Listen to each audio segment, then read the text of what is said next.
Hello friends, एक बार फिर आप सभी का स्वागत है आपके अपने यूट्यूब चैनल RJIT एकेडमी। जैसा कि पिछले वीडियो में हमने एक्सरसाइज सॉल्व की थी जनरल एंट्री अकाउंटिंग। अब इस वीडियो में हम दोबारा आपके लिए एक नई एक्सरसाइज लेके आए हैं जिसमें हम नए नए क्वेश्चनों को नए नए रूप से हम लगाएंगे। तो आइए देखते हैं। इसमें सबसे पहला क्वेश्चन है स्टार्टेड बिजनेस विद कैश। ये क्वेश्चन आपको पिछली दो एक्सरसाइज में भी मिल चुका है। तो जानेंगे जब भी व्यापारी व्यापार शुरू करता है तो व्यापार में जो कैश लगाता है, बैंक बैलेंस लगाता है, स्टॉक लगाता है, फिक्स एसेट लगाता है, उसे हम पूंजी कहते हैं। तो सबसे पहले हम बताते हैं जनरल एंट्री में आपको सवाल में अकाउंट्स ढूंढने हैं। तो सबसे पहला हमारा अकाउंट हो गया आपका कैश, जो कि कौन सा अकाउंट है? रियल। उसके बाद आप दूसरा अकाउंट ढूंढेंगे तो दूसरा कोई अकाउंट आपको दिख नहीं रहा, केवल पता चला कि व्यापार शुरू करें। हमने बताया है जब भी कोई व्यापारी व्यापार की स्थापना करता है तो व्यापार में जितना कैश लगाता है, बैंक बैलेंस लगाता है, फिक्स एसेट लगाता है, उसे हम पूंजी कहते हैं। तो एक हो गया आपका कैश और दूसरा अकाउंट हो गया पूंजी। तो कैश हम व्यापार में लगा रहे हैं, यानी व्यापार में आ रहा है। कैश लगाकर ही हम व्यापार शुरू करें, यानी हमारा कैश व्यापार में आ रहा है। तो यहाँ व्यापार में आपका कैश आ रहा है और कैश आपका रियल अकाउंट है। रियल अकाउंट में जो वस्तु आती है डेबिट और जाती है तो क्रेडिट। तो कैश यहाँ आ रहा है, इसलिए हो जाएगा कैश अकाउंट DR 50,000। और हमारे पास से हमारे व्यापार में क्या जा रहा है? पूंजी। पूंजी अब हमारे पास से जा रहे तो हम अपना नाम तो लिखेंगे नहीं, क्योंकि व्यापार हमारा ही है, तो हम उसे कैपिटल कहते हैं। और कैपिटल हमेशा क्रेडिट होता है, क्योंकि ये पर्सनल अकाउंट और गिवर का। To capital account CR।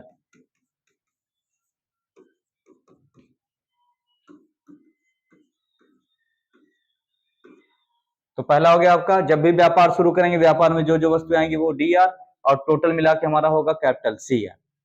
अगला आपका है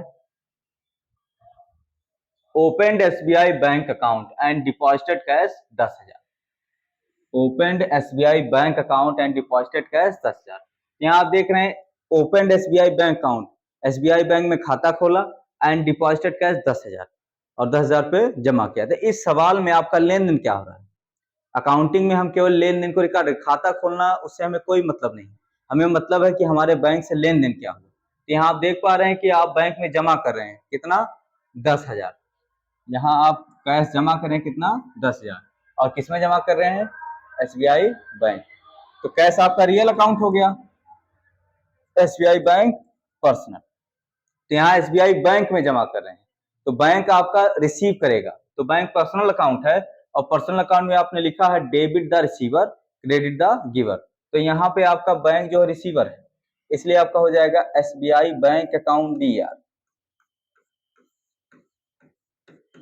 SBI बैंक अकाउंट DR कितना अमाउंट, कितना हमारा? 10,000। और कैश आपका रियल अकाउंट, रियल अकाउंट में जो वस्तु आती है डेबिट और जाती है क्रेडिट। तो यहाँ कैश आपका आ रहा है कि जा रहा है? तो आप पाएंगे जब भी हम बैंक में जमा करते हैं तो हमारे पास से कैश जाता हो जाएगा टू कैश अकाउंट CR 10,000। ये हो गया आपका। तो यहाँ बैंक डेबिट क्या हुआ? क्योंकि इस सवाल में बैंक रिसीव कर रहा है, पर्सनल अकाउंट में जो रिसीव करता है वो क्या होता है? डेबिट। कैश आपका क्रेडिट क्यों हुआ? क्योंकि कैश रियल अकाउंट है, रियल अकाउंट में जो वस्तु हमारे पास आएगी डेबिट, जो जाएगी वो क्रेडिट। इस सवाल में हमारे पास से कैश जा रहा है और बैंक ले रहा है, इसीलिए बैंक DR होगा और कैश CR होगा। अगला क्वेश्चन आपका है बॉट गुड्स फॉर कैश 5,000। हमने पिछले वीडियो में आपको बताया है जो बॉट है वो बाई का सेकंड फॉर्म है। BUY, बाई का मतलब होता है खरीदना। बाई का मतलब क्या होता है? खरीदना। इसी को सेकंड फॉर्म में हम कहते हैं बॉट।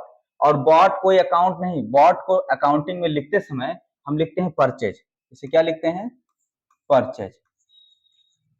जैसा कि आप सब जानते हैं परचेज आपका नॉमिनल अकाउंट होता है और कैश आपका रियल अकाउंट। अब बस जैसे ही आप सवाल में अकाउंट्स पहचान लेते हैं, अब उनके डेबिट क्रेडिट का नियम लगाते हैं। तो परचेज आपका नॉमिनल अकाउंट और नॉमिनल अकाउंट का डेबिट क्रेडिट का नियम होता है debit all expense and loss, credit all income and gains.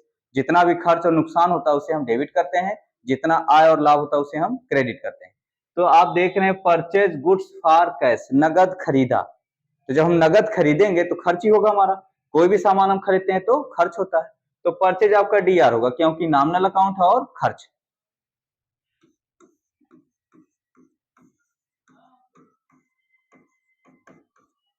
D R में इसका पैसा लिख देंगे 5000। और सबसे पहले हम डेबिट वाले पक्ष को ही लिखते हैं। उसके बाद कैश आपका रियल अकाउंट है। रियल अकाउंट का नियम होता है debit what comes in, credit what goes out. जो वस्तु आती है वो डेबिट और जो जाती है वो क्रेडिट। तो आप पाएंगे इस सवाल में हम नगद खरीद रहे हैं। जब हम नगद खरीद रहे हैं तो हमारे पास से पैसा जाएगा। आप भी कोई भी वस्तु जाएंगे दुकान से खरीदने, जब नगद खरीदते हैं तो आपके पास से पैसा जाता है और वस्तु आती है। तो वस्तु यहाँ पे आपका परचेज लिख देंगे क्योंकि वस्तु का नाम नहीं पता है, लेकिन जाएगा क्या आपके पास से कैश। तो कैश रियल अकाउंट, और रियल अकाउंट में अगर कोई वस्तु जाती है तो उसे हम सीआर लिखते हैं। To cash account CR. कितना हो गया आपका 5000। तो आपका इस सवाल में हो गया purchase account D R, to cash account C R. अगला क्वेश्चन आपका है sold goods for cash. Sold मतलब बेचा, गुड्स का मतलब सामान, फॉर कैश नगद बेचा। कितने में 11000। 11000 का सामान हमने नगद बेचा। तो यहाँ आपके दो अकाउंट हो गए, एक सोल्ड एक कैश। कैश आपका रियल अकाउंट और सोल्ड को लिखते हैं हम सेल्स अकाउंट के अंतर्गत, जो आपका है नॉमिनल अकाउंट। तो यहाँ सेल्स नॉमिनल अकाउंट है और नॉमिनल अकाउंट के डेबिट क्रेडिट का नियम क्या है, debit all expense and loss, credit all income and gains. अगर आय और लाभ होगा तो उसे हम क्रेडिट करेंगे और खर्च और नुकसान होगा तो डेबिट। तो आप कभी भी बेचते हैं तो आपको आय होती है, तो सेल्स नॉमिनल अकाउंट है, उसमें आय जो जिसको कहते हैं हम क्रेडिट। सवाल में क्या करते हैं उसको क्रेडिट, क्योंकि इस सवाल में हम बेच रहे हैं यानी पैसा आ रहा है। तो सेल्स आपका आय का माध्यम है। कैश रियल अकाउंट है, रियल अकाउंट में जो वस्तु आती है डेबिट, जाती है वो क्रेडिट। तो जब भी हम नगद बेचेंगे तो नगद आएगा क्योंकि सामान लेगा जो भी ग्राहक होगा और उसके बदले में हमें पैसा देगा। यानी इस सवाल में हमारा कैश आ रहा है, तो कैश आपका डी आर होगा क्योंकि रियल अकाउंट है और रियल अकाउंट में जो वस्तु आती है वो डेबिट। कैश अकाउंट डेबिट होगा कितना 11000 और सेल्स अकाउंट सी आर होगा क्योंकि यह आय है, नॉमिनल अकाउंट है और आय, इसलिए होगा आपका सी आर। अगला क्वेश्चन हम देखेंगे paid wages to workers. Paid wages to workers 1200। Wages का मतलब होता है मजदूरी, दिहाड़ी भी कहते हैं इसे गांव में, इसे हम कहते हैं वेजेज। और किसे दे रहे हैं वर्कर्स, यानी किसी का नाम नहीं आया, वर्कर एक समूह। तो यहाँ पर जब हमने आपको बताया जहां जिस सवाल में किसी का नाम नहीं आता तो वहां होता है कैश, वहां पे क्या होता है कैश। तो यहाँ पे आपका दो अकाउंट हो गया, एक वेजेज, वेजेज आपका मजदूरी है, नॉमिनल अकाउंट है, खर्च है, और कैश, कैश आपका रियल अकाउंट। तो जब हम मजदूरी देंगे तो कैश जाएगा, लेकिन उसका जाने का कारण क्या है वेजेज। तो नॉमिनल अकाउंट है और नॉमिनल अकाउंट में वेजेज, यहाँ पे क्या हो रहा है खर्च, तो खर्च को क्या करते हैं हम डेबिट। तो हो जाएगा वेजेज अकाउंट डी आर कितना 1200 और to cash account C R 1200। Wages account D R to cash account C R. यहाँ कैश इसलिए लिखा क्योंकि किसी व्यक्ति का नाम नहीं पता कि हम किसको दे रहे हैं, तो यहाँ पर हम क्या करेंगे कैश। अगला आपका है purchased goods from Laxman Das on credit 4000। तो यहाँ एक अकाउंट आपका परचेज हो गया और एक हो गया लक्ष्मण दास। तो लक्ष्मण दास क्या आपका कौन सा अकाउंट है पर्सनल, और परचेज कौन सा अकाउंट है नॉमिनल। और ऑन क्रेडिट उधार खरीदे, कैसे खरीदे हैं उधार। अगर किसी व्यक्ति का नाम आए और नगद खरीदे तो व्यक्ति का नाम नहीं लिखते, लेकिन यहाँ लिखा हुआ ऑन क्रेडिट, इसका मतलब क्या है उधार। तो आपके दो अकाउंट हो गए, एक परचेज एक लक्ष्मण दास। तो परचेज खर्च है और खर्च नॉमिनल अकाउंट में हमेशा डेबिट होता है। जैसे कि हम जानते हैं परचेज आपका नॉमिनल अकाउंट और नॉमिनल अकाउंट में क्या है ये खर्च, तो कहीं भी परचेज आता है वो खर्च ही होता है। ये क्या होगा आपका डी आर।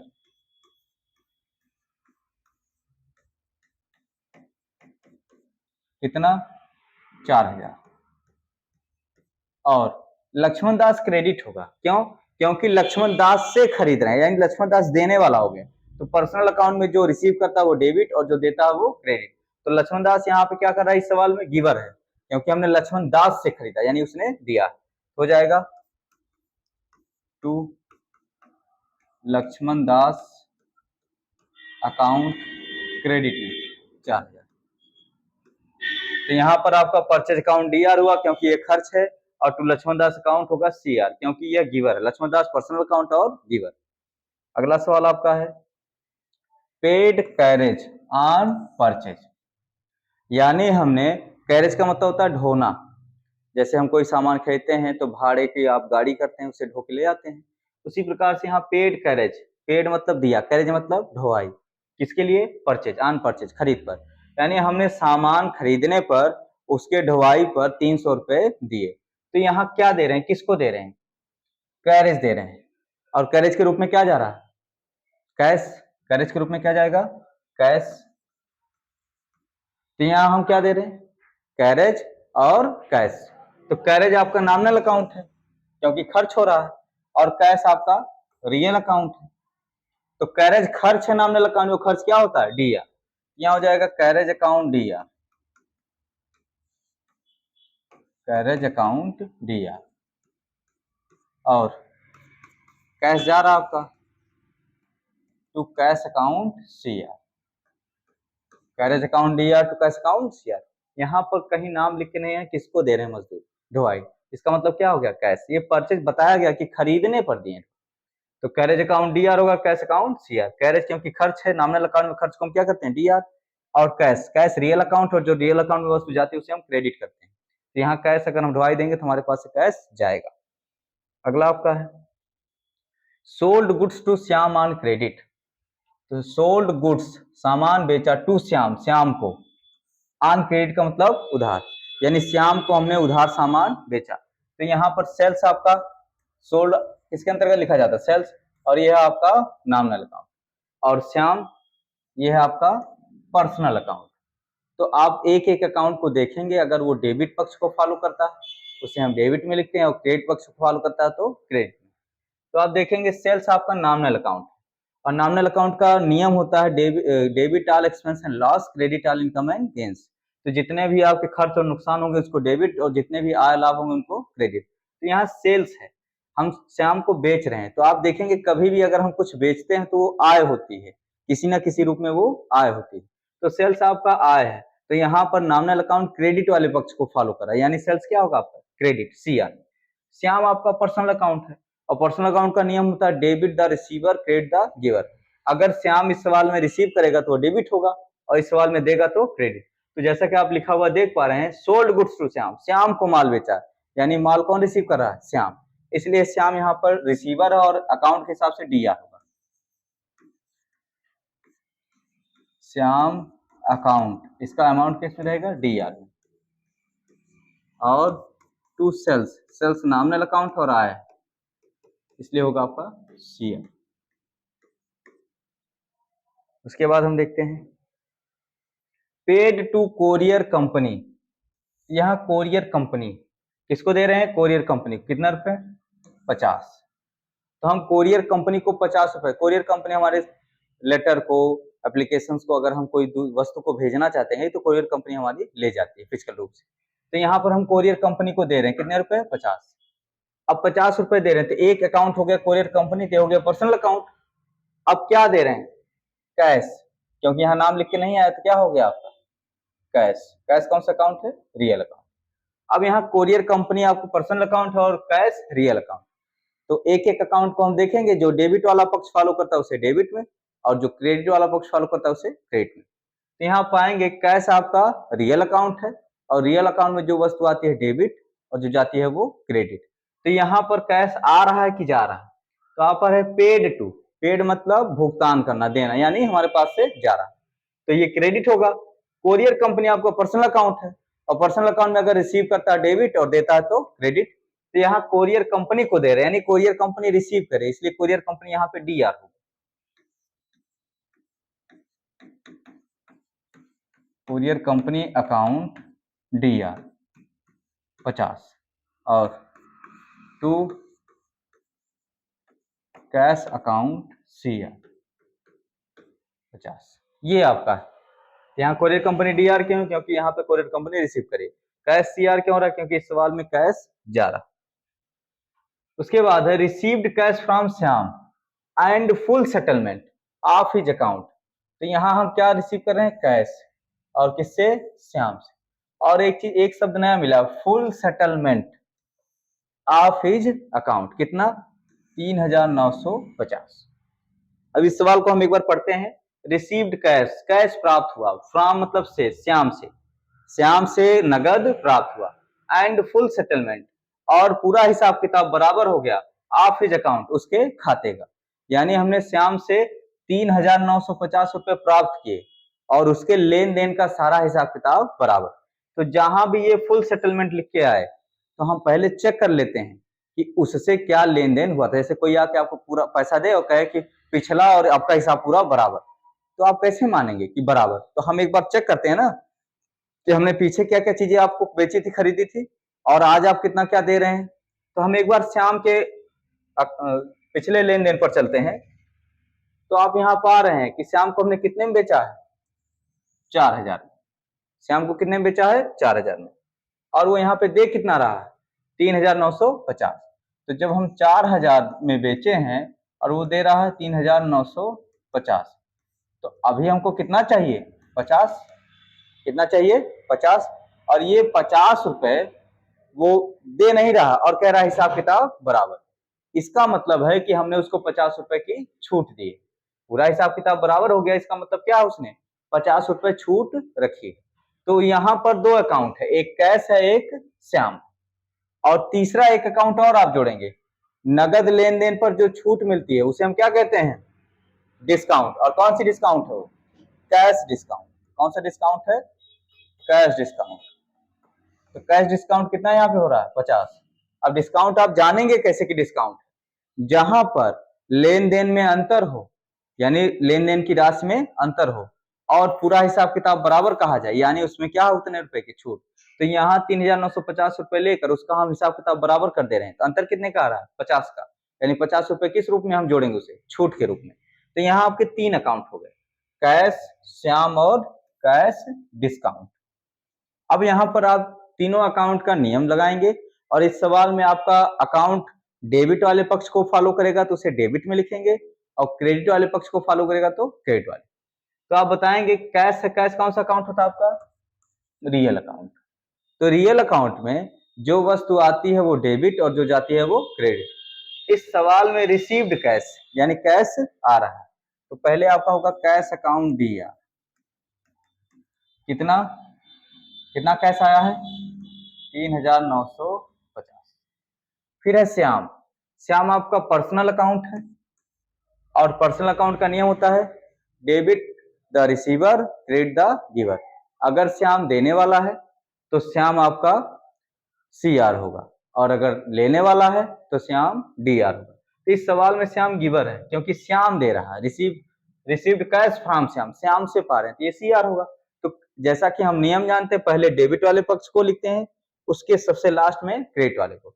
तो श्याम आपका पर्सनल अकाउंट है और ये गिवर है, तो ये क्या होगा? क्रेडिट। तो इसको हम लास्ट में लिखेंगे। उससे पहले एक अकाउंट और ऐसे चेक कर लेते हैं कहीं ये ना डेबिट हो। तो कैश डिस्काउंट आपका नॉमिनल अकाउंट है। कौन सा अकाउंट है? नॉमिनल। नॉमिनल अकाउंट में जब खर्च और नुकसान होता है तो उसे डेबिट, और जब आय और लाभ होता है तो उसे क्रेडिट। तो आप जानेंगे इस सवाल में हम डिस्काउंट ले रहे हैं कि दे रहे हैं। तो एक चीज आप यहाँ पिछले सवाल में निश्चित कर लेंगे कि यहाँ हमने श्याम को बेचा था, तो जब भी कोई दुकानदार सामान बेचता है तो वो छूट देता है। तो यहाँ खरीदा किसने है? श्याम। यानी श्याम छूट लेगा क्योंकि श्याम पैसा दे रहा है, जो पैसा देता है वही ना छूट लेगा। हम कहीं दुकान पे सामान खरीदते हैं और पैसा देते हैं तो हम मांगते हैं कि हमारा इतना रुपए छोड़िए आप, छूट के रूप में। तो यहाँ पर कैश डिस्काउंट यानी हमारे पास से डिस्काउंट जा रहा है क्योंकि हमने श्याम को सामान बेचा था। तो ये जो डिस्काउंट है नॉमिनल अकाउंट है, और नॉमिनल अकाउंट में हमारे पास से खर्च के रूप में जा रहा है। यहाँ हो जाएगा आपका कैश डिस्काउंट अकाउंट DR। क्यों? क्योंकि ये हमारे पास से जा रहा है। अगला आपका है तीसरा श्याम। श्याम पर्सनल अकाउंट और गिवर है, हो जाएगा टू श्याम अकाउंट CR में हो जाएगा आपका 4,000। अब यहाँ पे आप कहेंगे कि सर यहाँ तो कहीं 4,000 आपका है ही नहीं, तो आप श्याम के आगे 4,000 कैसे लिख सकते हैं? तो आपकी जानकारी के लिए बता दिया जाए कि हमारे पास कैश कितना आया है? 3,950, और डिस्काउंट हमने कितना दिया है? 50। तो ये बताइए डिस्काउंट आप 50 दे रहे हैं और नगद रख ले रहे हैं 3,950, तो आपके पास आया कितना रहा होगा? तो आप दोनों को जोड़ लेंगे, कितना आ गया? 4,000। यानी हम छूट दिए हैं 4,000 में उसको, 3,950 पे छूट नहीं दे रहे हैं। बेचे थे कितने में उसको हम? 4,000 में। तो छूट भी कितने पे देंगे? 4,000 में। ये जो 3,950 है ये हमारे पास आ रहा है और छूट कितना दिए हैं 50, यानी वो टोटल पैसा कितना देगा 4000। श्याम 4000 देगा तब 3950 हम रखेंगे और कितना दे देंगे 50 रुपए छूट। ये होगा आपका कैश अकाउंट डीआर 3950, क्योंकि 3950 हमारे पास आया है। डिस्काउंट अकाउंट डीआर होगा 50, क्योंकि हमारे पास से जा रहा है। और श्याम अकाउंट सीआर होगा, क्योंकि श्याम ने पूरा दे दिया, फुल सेटलमेंट है, यहाँ क्या है फुल सेटलमेंट, पूरा दे दिया है। ये हो गया आपका। अगला सवाल देखते हैं हम, deposited cash into SBI bank. ये आप लोगों के लिए बहुत आसान क्वेश्चन है, क्योंकि पिछले 2 एक्सरसाइज में भी ये सब हम कर चुके हैं। तो यहाँ पर क्या जमा कर रहे हैं, कैश। कहाँ जमा कर रहे हैं, एसबीआई बैंक। कैश कौन सा अकाउंट है, रियल। एसबीआई बैंक अकाउंट कौन सा आपका है, पर्सनल। अब आप जानते हैं कैश रियल अकाउंट है, रियल अकाउंट में अगर वस्तु आती है तो डेबिट, जाती है तो क्रेडिट। तो यहाँ कैश हम जमा कर रहे हैं, डिपॉजिट का मतलब क्या होता है, जमा। तो आप जब बैंक में जमा करने जाते हैं तो आपके पास से पैसा जाता है, कहाँ जाता है, बैंक में। बैंक पर्सनल अकाउंट है, पर्सनल अकाउंट में जो वस्तु जो रिसीव करता है वो डेबिट, और जो रिसीव करता है डेबिट, और जो देता है वो क्रेडिट। तो जब हम बैंक में जमा करेंगे तो बैंक रिसीव कर रहा है कि दे रहा है, तो आप बताएंगे कि बैंक रिसीव कर रहा है, क्योंकि बैंक को हम पैसा जमा कर रहे हैं। तो यहाँ पर एसबीआई बैंक डीआर होगा, क्योंकि इस सवाल में बैंक रिसीव कर रहा है। कितना, 3000। और कैश हमारे पास से जा रहा है, जब भी हम जमा करेंगे तो कैश जाएगा टू कैश अकाउंट सीआर, कितना 3000। तो यहाँ पे आपका बैंक अकाउंट डीआर हुआ, क्यों, क्योंकि बैंक यहाँ रिसीव किया, और कैश सीआर हो क्योंकि कैश हमारा जा रहा है। तो इस एक्सरसाइज में हम जानेंगे बस इतना ही। मिलते हैं एक नए एक्सरसाइज के साथ।